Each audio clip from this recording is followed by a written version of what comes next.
यूहन्ना दूसरा अध्याय।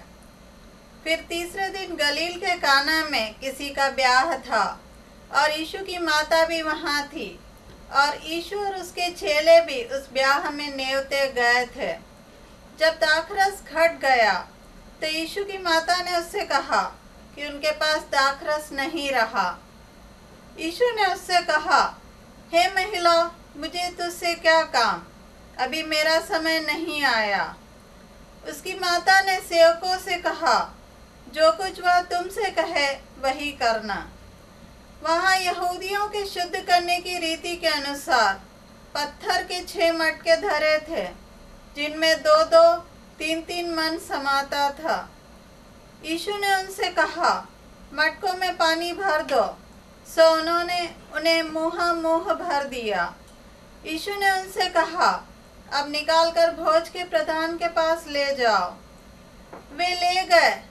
जब भोज के प्रधान ने वह पानी चखा जो दाखरस बन गया था और नहीं जानता था कि वह कहाँ से आया है, परंतु जिन सेवकों ने पानी निकाला था वे जानते थे, तो भोज के प्रधान ने दूल्हे को बुलाकर उससे कहा, हर एक मनुष्य पहले अच्छा दाखरस देता है और जब लोग पीकर छक जाते हैं तब मध्यम देता है, परंतु तूने अच्छा दाखरस अब तक रख छोड़ा है। यीशु ने गलील के काना में अपना यह पहला चिन्ह दिखाकर अपनी महिमा प्रकट की और उसके चेलों ने उस पर विश्वास किया। इसके बाद वह और उसकी माता और उसके भाई और उसके चेले कफरनहूम को गए और वहाँ कुछ दिन रहे।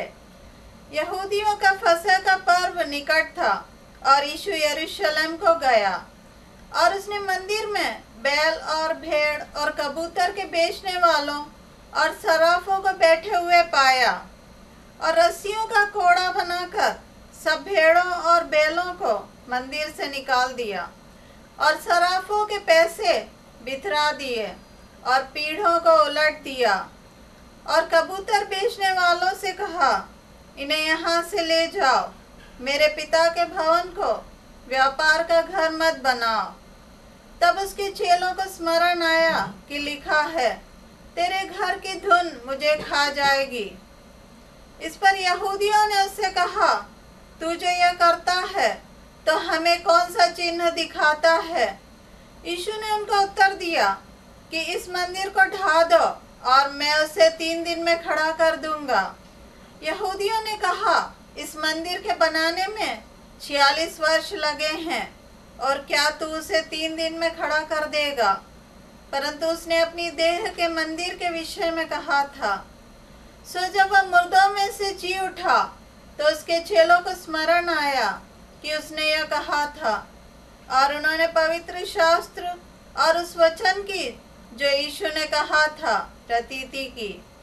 जब वह यरूशलेम में फसह के समय पर्व में था तो बहुतों ने उन चिन्हों को जो वह दिखाता था देखकर उसके नाम पर विश्वास किया, परंतु यीशु ने अपने आप को उनके भरोसे पर नहीं छोड़ा, क्योंकि वह सबको जानता था और उसे प्रयोजन न था कि मनुष्य के विषय में कोई गवाही दे, क्योंकि वह आप जानता था कि मनुष्य के मन में क्या है।